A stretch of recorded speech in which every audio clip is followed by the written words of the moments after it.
sa atin pong patuloy na paglilingkod sa atin pong Panginoong Diyos ay hindi maiaalis sa atin na lagi nating papurihan ang atin pong dakilang Diyos, pasalamatan at itangyag sa ating mga buhay. At sa mga pagkakataong ito, mga kaibigan, ay patuloy nating pag-uusapan ang mabuting usapan. Pero bago yan, tayo muna uli ay manalangin. Patuloy pong gabay at patnubay ang amin pong hinihiling sa inyo, Amang Banal. Sa amin pong pagpapatuloy ng aralin sa ikalawang bahagi, ang Santong Espiritu patuloy pong mamagitan at ang inyong kalooban ang mahayag, hindi po ang sa amin. Umaasa din po kami na malululhati po kayo sa amin pong gagawing pagninilay sa pamamagitan po ng aming Panginoong Hesus. Amen. Ang ikalawang bahagi po ng ating pagkukwentuhan at pag-uusapan ay mayroong kinalaman dito pa rin sa ang mabuting usapan at ang maibiging Diyos. Nakita po natin doon sa primero nating pag-uusap na ayaw ng ating Panginoon na tayo po ay mahirati sa ganoong uri ng pamumuhay, sapagkat ang gusto niya ay iingatan natin ang atin pong sarili at gagawin nating marangal sa harap ng ating Panginoong Diyos at sa harap ng ating kapwa-tao. At natutunan din natin kung bakit kinakailangan nating ingatan ang ating katawan, sapagkat dala ng kanyang malaking habag at pag-ibig, tayo po ay kanyang ginawang templo. At kailangan nating pag-ingatan ang templong ito sapagkat ang ating Panginoong Diyos ay banal. Kaya naman kinakailangan na manatiling banal ang templong ito at gamitin natin sa ikaluluwalhati ng ating pong Panginoong Diyos. Kaya iba't ibang mga talata ang nabasa natin ng mga pagpapaalala ng ating Panginoon na ang gusto niya ay iwanan na natin ang maling sistema ng pamumuhay ng tao ukol dito sa pag-inom ng hindi naangkop sa atin pong pananampalataya, sapagkat ang lahat ng ito ay magbababa lamang sa dangal ng isang tao. Na gusto ng ating Panginoon ay paghariin natin ang Diyos sa ating buhay. Hindi tayo dapat pagharian ng espiritu ng alak, kundi ng espiritu ng atin pong Panginoong Diyos. Sapagkat ang alak, ayon sa Biblia nating binasa ng nakaraan, ay manggugulo, at ang sino man anya na magpapailalim dito ay hindi anya pantas. Ano ho? Yan. At ngayon nga, nakita rin natin na bagamat tayo hindi karapat dapat tawaging anak, pero tinapunan tayo ng habag ng ating Panginoong Diyos. Tayo po ay pinagkalooban ng karapatan na maging mga anak niya. At ngayon, ang tawag sa atin ng ating Panginoon, isang napakagandang pribilehiyo at napakasarap sa tainga na marinig nating mga anak ang wika niya. Tinatawag tayong anak ng ating Panginoon. Sabi niya, anak, magpakatalino ka. Anak, magpakatalino ka. Pag-isipan mong mabuti ang iyong buhay. Kaya, gano'n na lamang ang ating talagang walang humpay na pasasalamat sa ating Panginoon. Mula sa ating pagiging lasenggo, ngayon tayo ay kanyang binago. Naalala ko pa noon, mga kapatid, nung araw, bit-bit ko isang case na beer. Kumisan dalawa, kabila ang kamay. Tapos ako'y dumadaan sa kalagitnaan ng mga tao. Pero nung tayo nagbalik loob sa Diyos, mga kapatid, laking tuwa ng mga tao sa ating paligid na hindi na tayo bumibit-bit ng dalawang case na beer. Ang bit-bit na natin, dalawang tipan, ang bago at lumang tipan. Sa halip na case ng beer, ang bit-bit na natin ngayon, Biblia.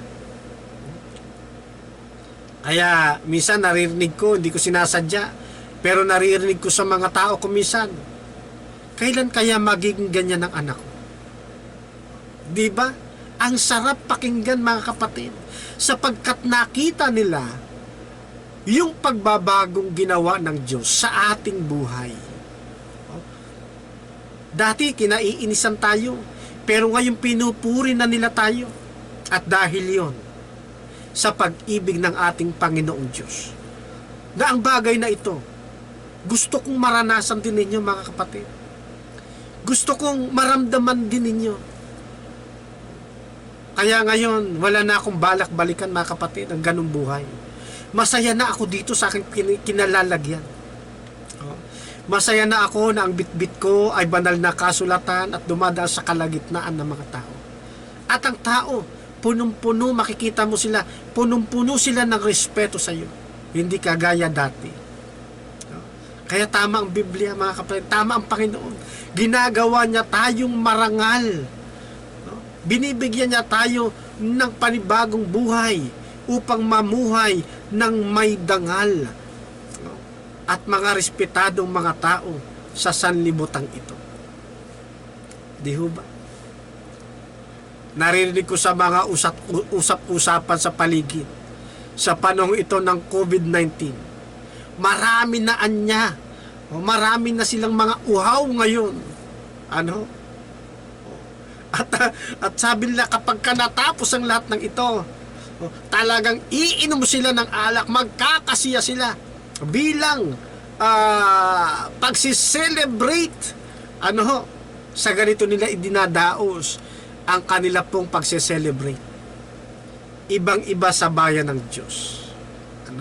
Tayo, matapos o hindi, patuloy nating ibinubunyi, isineselebrate ang kadakilaan ng ating Panginoong Diyos. At lalo pa pag natapos ito, nagtagumpay tayo sa laban ito ng COVID-19 na pandemic na ito, ang bayan ng Diyos ay lalong magbubunyi sa ibang kaparaanan sa pamamagitan ng papuri at pagsamba sa Espiritu at katotohanan. Hindi sa pamamagitan ng mga nakalalasing na mga inumin na ipinagbabawal ng Diyos. Alam nyo, mga kapatid, nakita ko sa Facebook, sapagkat uhaw na ang mga tao, dahil bawal ang mga bumili ng mga likyo, ng mga inumin, ng mga bote ngayon. Meron akong nakita na kinatuwa ng marami at hinahanap na ng marami ngayon. Alin yan? Ito yung mga sachet ng alak. Akalain mo na sa likod ng isip ng mga tao, naisip nila yan? Na magkaroon ng sachet? Pero yan, mga kapatid, baka hanapin ng mga manginginom. Yan po ay biro-biro lamang na inilalagay nila sa Facebook. Yan mga sachet, powder. Pag inilagay mo sa tubig, matutunaw parang juice. Kakaklain mo, mga kaibigan. Kakaiba rin sila mag-isip. Eto naman, tignan niyo yung picture na ito. Yan naman, gin. Para namang, para itong tawag dito, parang juice. Kalain po ninyo. Ang tao talaga, mga kaibigan, iba-iba ng iniisip. Malibang lamang ang kanilang sarili. Pero sabi ng ating Panginoon, dito sa aklat ng Isaiah, sa Kapitulo 5, mga kapatid, ganito sabi sa atin, talatang 22. Kawawa kayo, mga nangunguna sa pag-iinuman, mga dalubhasa sa gawang maghalo ng inuming alak. Paalala rin ito sa mga bartender natin na mahusay maghalo-halo ng mga alak. Bawal po sa Panginoon, mga kapatid, na tayo'y magiging ehemplo o di kaya'y magiging tagapanguna sa mga pinaghalo-halong mga alak. Sabi sa atin ng Biblia, kaawa-awa kayo, mga nangunguna sa mga pag-iinuman. Kaya yung mahilig man libre ng alak, mahilig sumagot ng mga pulutan, mahilig sumagot ng iinumin, sabi ng Panginoon, Kaawa-awa kayo. Kahabag-habag kayo, mga kapatid. Kayong mga nangunguna sa inuman. Yung mga nagpapasiklam, magpapasimula ng biro ng inuman, magpapasimulang magyaya, kahabag-habag kayo, sabi ng ating Panginoon. Oh? Kaawa-awa sa kanyang harapan. Kaya mga kapatid, naalala ko pa noon, kapag wala kang budget, doon ka sa gin. Yan. Para naman magkaroon ng kakaibang lasa, ay nahaluan ito ng pomelo. Yan, di ba? Ang tawag dyan, gin pomelo. Yan. Pagka medyo nagsisimula ka pa lang at medyo gusto mo ng kakaibang lasa, bumibili naman kami noon ng Emperador. Yan. Pagkatapos, lalagyan namin ng Red Bull. Yan. At yung Red Bull at Emperador, maghahalo yun, mga kapatid. May kakaibang lasa. Maraming iba't ibang ginagawa ang mga tao. Kung misa naman, lime juice. Ihahalo doon sa Gilbis. Iba-iba, mga kapatid, ang ginagawang paraan ng mga tao para sila ay makasurvive, magkaroon ng isang masayang pag-uusapan. Misa naman, yung bibili ng tawag dito, yung pineapple juice, o yun naman ng Cheshire. Maraming iba't iba. O di kaya naman, yung brandy, lalahukan mo ng matapang na kape. Naku, mga kaibigan, ang dami niya, naranasan ko yan, mga kapatid. Pero lahat ng ito, hindi pala maganda sa kalusugan. Salamat sa Panginoon, sapagkat ako'y binago niya mula sa ganitong uri ng kalagayan. Ano po? Kaya sabi sabi ng Biblia, kaawa-awa kayo, mga nangunguna sa inuman.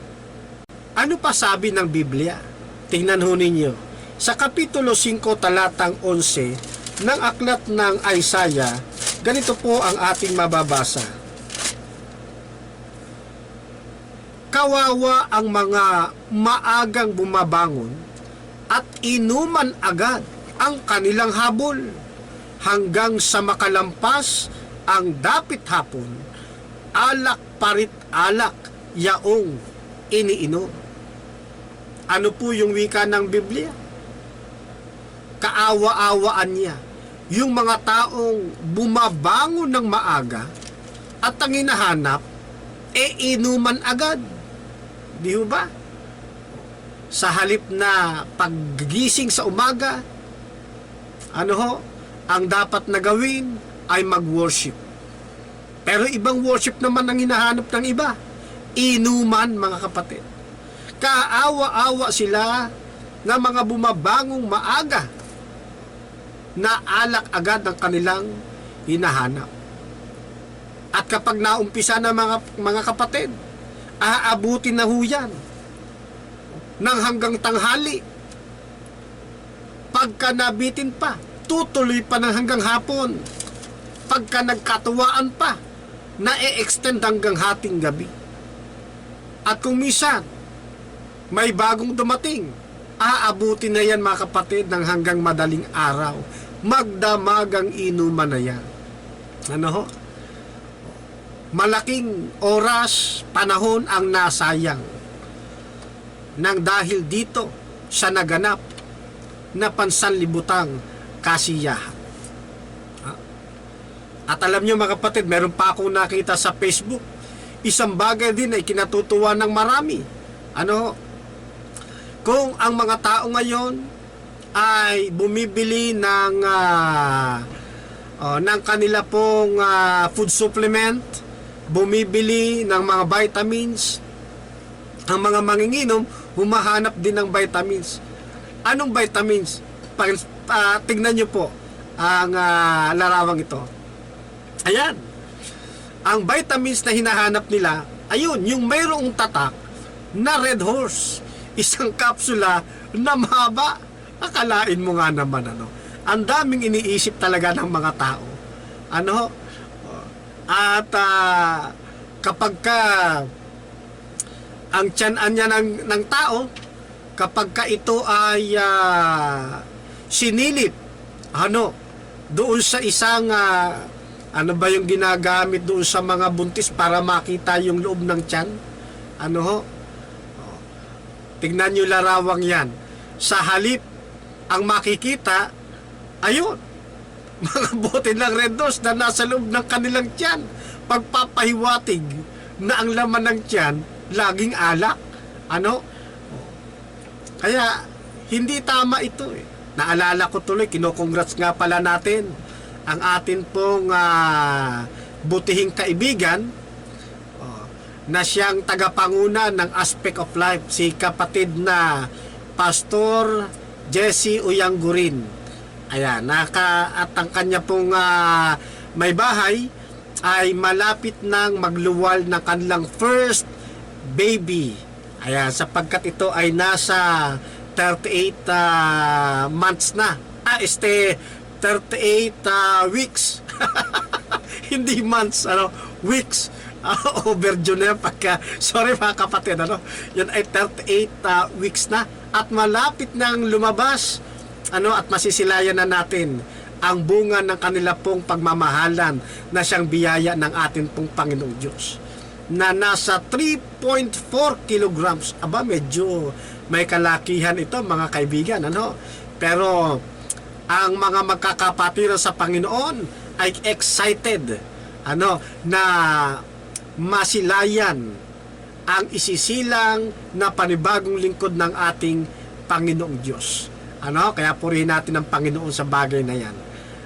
Ngayon, balik tayo roon sa naisingit ko kasi dahil doon sa picture na ating nakita, na ibig sabihin talagang kapag binusisi ninyo, sinilip ninyo, makikita ninyo, yan talaga ang laman ng tiyan ng isang tao. Ngayon? Merong mga lagi tayong narinig eh. Pag itinigil ko yung pag-iinom, magkakasakit naman ako, ang wika ng iba. Kaya pag silaan niya nagkasakit, sa halip na dextrose ang ibigay sa kanila, dapat anya ganito ang ilalagay sa kanila. Ayun. Nakikita niyo ba yan? Yan dapat ang ilalagay sa kanila. Kapag yan daw ang inilagay, madudugtungan pa ang kanilang buhay. Akalain mo mga kapatid, naiisip pa nila yung bagay na yan. Kaya ibang-iba talaga kaisipan ng tao.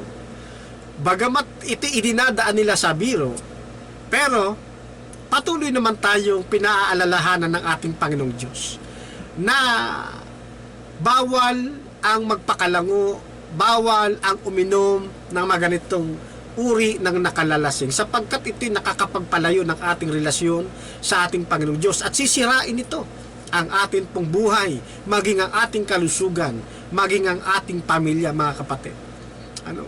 At hindi natin maiaalis na ang mga inimbentong inuming ito ni Satanas ay siyang nagiging sanhi ng ating paglapit sa kamatayan. Maaga tayong papanaw nito, mga kapatid. Alam naman natin kapag ka ito'y ininom natin, makakasira ito ng ating kalusugan. Tignan nyo itong larawang ito, mga kapatid ko. Yan po yung baga ng isang taong hindi manginginom, at ito namang isa yung manginginom. Tignan nyo pinagkaiba ng sukat ng kanilang puso. Doon sa manginginom, namamaga at malaki ang kanyang puso. Pero ang dapat na normal na sukat ay yung sa hindi umiinom. Kaya ang tao, mas madalas na nagkakasakit,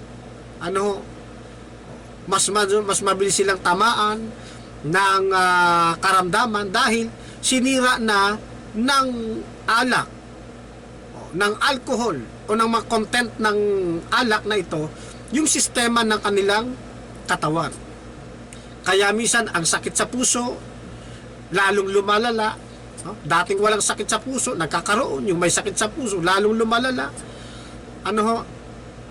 Yung ating mga cancer cells na nasa katawan, ginagawang active para sirain ang mismo nating katawan. Di ba? Pinagbabara nito ang daanan ng ating mga ugat, pinapaliit niya lalo. Ano ho? Kaya nagkakaroon ng mga strokes. Yan. Dapat na ang ating ugat ginagawang elastic, pinatitigas nito.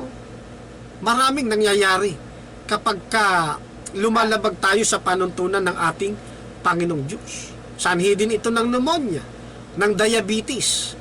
Di ba? Pag ininom natin yan, nagkakaroon yan ng pag-change sa atin pong katawan. At ito'y nagiging labis-labis na sugar na hindi natin kailangan sa atin pong katawan. Diba? Sakit sa atay. Yan, sa liver. Napakarami na pwedeng makasira sa atin pong katawan. At lalo na doon sa mga nagdadalang tao, na yung mga manginginom. Kaya kung minsan pagluwal ng kanilang anak, hindi malusog. Kundi ito'y bunga ng tinatawag na FAS o yung Fetal Alcohol Syndrome, na hindi mo inaakala na lalabas ang ganitong itsura ng mga bata. Di ba? Pagkatapos, ang sisisihin nila ang Panginoong Diyos. Hindi nila naunawaan, sila rin ang may kagagawan kung bakit nagkaganyan ang kanilang anak. Kaya gusto ng ating Panginoon na huwag tayong mahirati sa mga ganitong mga inumin. Ang gusto ng ating Panginoon, mamuhay tayo ng may kabanalan. Mamuhay tayo ng marangal na hindi sa mga bagay na ito. Kaya sabi ng Biblia, mga kapatid, sa unang Korinto Kapitulo 6, talata po 9 ay ganito. O hindi ba ganinyo nalalaman na ang mga liko ay hindi magsisipagmana ng kaharian ng Diyos? Huwag kayong padaya kahit ang mga mapakiapid, ni ang mga mananamba sa Diyos-Diyosan, ni ang mga mangangalon niya, ni ang mga nagsasababae, ni ang mga mapakiapid sa kapwa lalaki. Tuloy, ni ang mga magnanakaw, ni ang mga masasakin, ni ang mga manglalasing, ni ang mga mapagtungayaw, ni ang mga manlulupig ay hindi mangagmamana ng kaharian ng Diyos. Kaya kahit manlalasing, mga kapatid, hindi magmamana ng kaharian ng Diyos. Kaya sabi niya, kahabag-habag kayo, kaawa-awa kayo. Sayang ang ating buhay, mga kapatid, sa dagdag na ito kapag hindi natin ginugol sa paglilingkod sa Diyos.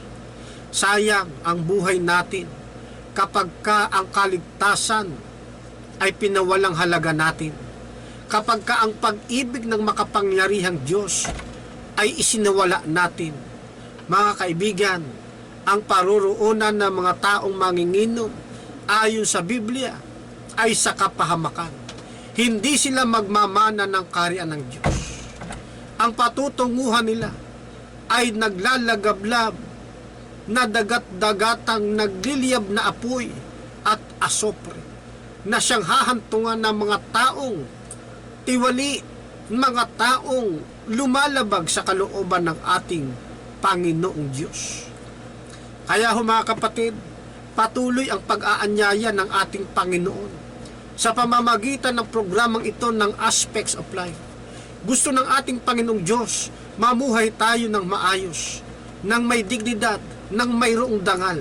Ayon ng Panginoon na tayo ay mahihirati sa makamundong mga gawain na katulad nito. Ang gusto ng ating Panginoon, tayo ay kanyang pagharian. Huwag tayong pagharian ng espiritu ng alak, kundi ng espiritu ng ating Panginoong Diyos. Ganito ang ating mababasa sa isang talata ng Efeso sa Kapitulo 5, talata 18. Huwag kayong maglalasing sapagkat nakasisira iyan ng maayos na pamumuhay. Sa halip ay sikapin ninyong mapuspos kayo ng Espiritu Santo. Ano po ang sabi ng Biblia? Pag sumakipan ninyo na kayo'y mapuspos ng Espiritu Santo, huwag ninyong nasain na kayo ay mapuspos ng Espiritu ng alak. Sisirain lamang ang inyong buhay. Kundi tayo mga puspos ng Espiritu ng ating Panginoong Diyos. Sapagkat ang mga manlalasing ay hindi magmamana ng kaharian ng Diyos. Kaya nga mga kapatid, patuloy, paulit-ulit tayong inaanyayahan ng ating Panginoon. Ang kamay ng ating Panginoon patuloy niyang iniuunat sa atin. Gusto niya na abutin natin siya. Pagbigyan natin siya. Gusto ng ating Panginoon na panghawakan natin ang mga katotohanang nagmumula sa Kanya. Yan anya nakasisira ng pamumuhay. Tignan ninyo yung larawang ito mga kapatid. Mayroong 2 kabataan na mga batang-bata pa ang gulang. Hinihintay nila ang kanilang ama. Samantala, ang kanilang ama ay naruroon sa mga kainuman. Tuwang-tuwa sila, nagliliwaliw sila, punong-puno sila ng kaligayahan. Samantalang ang mga kabataang naghihintay na ito, sila ay malungkot, nagtitiis, naghihintay sa pagbabalik ng kanilang ama. Kaya tanong ng nakababatang kapatid, ate, kailan babalik si Itay? Gutom na ako. Walang magawa ang mga maliliit na batang ito sapagkat wala pang maghahanda ng kanila pong makakain. Pero ang kanilang ama na hinihintay, naroroon at nagsasaya sa inuman. Nakasisira ito mga kapatid ng pamumuhay ng isang tao. Marami na tayong nakita at nabalitaan na ang pamilya na napakaganda'y sinisira ng alcohol. Alam nyo ang tawag nga dito mga kapatid? Ito ay public enemy number 1. Isang pangunahing kalaban ng lipunan na kapag ang tao ay nagpadala dito, siya ay hindi pantas. Kaya sabi ng ating Panginoon, magpakapantas ka anak ko. Marami ng mga tahanan ang nasira. Marami ng nagkahiwalay. Marami ng nagkaroon ng broken family nang dahil sa maling sistemang ito na itinataguyod ng mga tao na gustong-gusto naman ni Satanas. Kaibigan, ang ating kaaway na dyablo ay naghahanap lamang ng kanyang makakasama. Kaya sabi niya sa isang talata, ang dyablo ay paraan niyang leon na umaatungan. Humahanap ng masisila. Huwag kayong padadala mga kapatid. Huwag kayong pasisilo. Sadyang ang mundo ay punong-puno ng tukso. Ang mundo punong-puno ng mga ganitong sistema. Huwag kang pakatutokso mga kapatid. Sa halip na gawin ninyo yan sa isang mabuting usapan, gawin na lamang ninyo sa isang mabuting usapan na kung saan ang naitataas at napaparangalan ay ang ating Panginoong Diyos. Bakit hindi na lamang ninyo gawin? Sa halip na ang inyong buhay gugulin ninyo sa inyong mga kabarkada, sa inyong mga katropa, sa inyong mga kumpare na nasa pag-iinuman, ayayain nyo na lamang ang inyong mahal sa buhay na magkaroon kayo ng sarili ng pag-uusap sa tabi ng dagat. Magkaroon kayo ng pagde-date at ang mabuting usapan, palitan ninyo ng mabuting usapan na kung saan pinag-uusapan ninyo kung paano gaganda ang inyong buhay, kung papaano ninyo mailalapit ang inyong sarili sa Diyos, kung papaano ninyo maisasama ang inyong buong pamilya sa paglilingkod sa Diyos. Di ho ba? Sa halip na tayo ay naroon sa ating mga kabarkada, gugulin natin ang ating panahon sa ating pamilya. Magdaos tayo ng mga excursion. Isama natin sila, ipasyal natin upang madama nila ang kaligayahan at pagmamahal natin sa kanila. Sa halip na igugol natin ang panahon sa ibang mga bagay, igugol natin ang panahon sa pagpapaligaya sa ating buong sambahayan. Sabi ng banal na kasulatan buhat sa aklat ng Roma Kapitulo 3, talatay 13-11. Dapat ninyong gawin ito sapagkat alam ninyong panahon na upang gumising kayo sa pagkakatulog. Ang pagliligtas sa atin ay higit na malapit ngayon kaysa noong tayo magsimulang manalig sa Kanya. Kaya sa halip na bumili tayo, magpasimula tayo ng inuman, bumili tayo ng kahong-kahong alak, bumili tayo ng masasarap na mga pulutan, bakit hindi na lang natin gawin? Bumili tayo ng masasarap na mga prutas at ating isalubong sa ating pamilya. Iyo ba? Itong kalooban ng ating Panginoon. Gusto ng Diyos, gumising na tayo sa ating pagkakatulog, sapagkat napakalapit na ng pagbabalik ng ating pong Panginoong Diyos. Ayaw niya na tayo madatnan na hindi handa. Ayaw ng ating Panginoon madatnan tayo sa ganyang kalagayan. Ayaw niya, kapatid ko, na ikaw ay mapahamak pagdating ng araw ng paghuhukom. Kaya sabi ng ating Panginoon, gumising na kayo. Ito na ang panahon para kayo'y gumising. Paghariin na ninyo ang Diyos sa inyong buhay. Lumapit na kayo ng may kapakumbabaang loob. Iluhod na ninyo ang inyong mga tuhod. Tanggapin na natin ang ating Panginoong Hesus. At ang ating gawin natin siyang Panginoon ng ating buhay. Paghariin natin siya, mga kapatid. Sabi pa ng isang talata sa Lucas, Kapitulo 21, talatang 34. Mag-ingat kayo na huwag magumon sa katakawan at paglalasing, at mabuhos ang inyong pag-iisip sa mga intindihin sa buhay na ito. Baka abutan kayo sa araw na yaon na hindi handa. Nakalulungkot, mga kapatid, kapag tayo ay inabutan ng ating Panginoon sa kalagayang hindi tayo handa. Kaya iwaksin na natin, alisin na natin sa ating buhay ang mga maling pamamalakad ng sanlibutan. Mamuhay na tayo ng may kaayusan at karangalan sa ating Panginoong Diyos. Ano po? At ang masarap nito, mga kapatid, yung dati-rati gumigising ka ng maaga para humanap ng maiinom na alak. Ngayon babaguhin mo na ang iyong sistema. Gigising ka na ng maaga upang salubungin ang ating Panginoon sa pag-worship at pagpapasalamat sa Diyos kasama ng buo nating sambahayan. Di ba?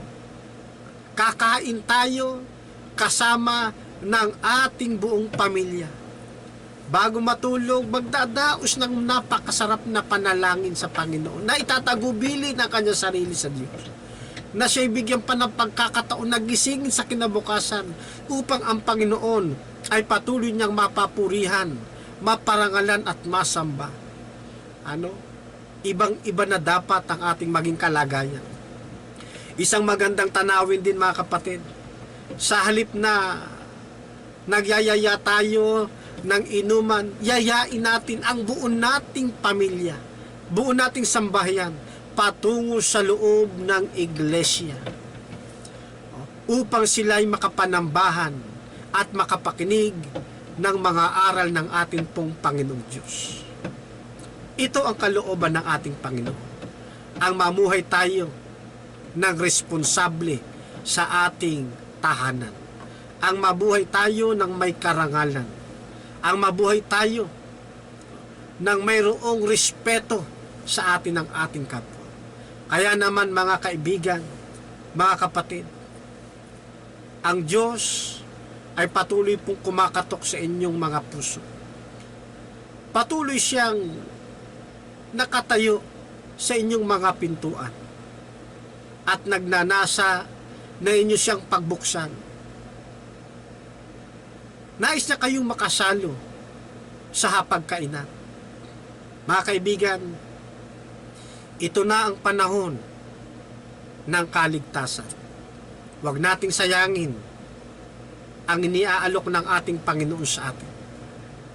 At patuloy din kaming umaasa ng ating isinasagawang pag-uusap na ito, ng ating isinasagawang pag-aaral na ito, ay magkaroon ng bunga, magkaroon ng kabuluhan sa inyo pong mga puso. Nais namin kayo mga kapatid, mga kaibigan, na makasama sa panibagong paraiso na paglalagyan sa atin ng ating Panginoon. Tayo po'y manalangin. Patuloy po ang aming pasasalamat, Amang Banal, sa inyo pong kabutihan, sa inyong pag-ibig at biyaya na amin pong nararanasan.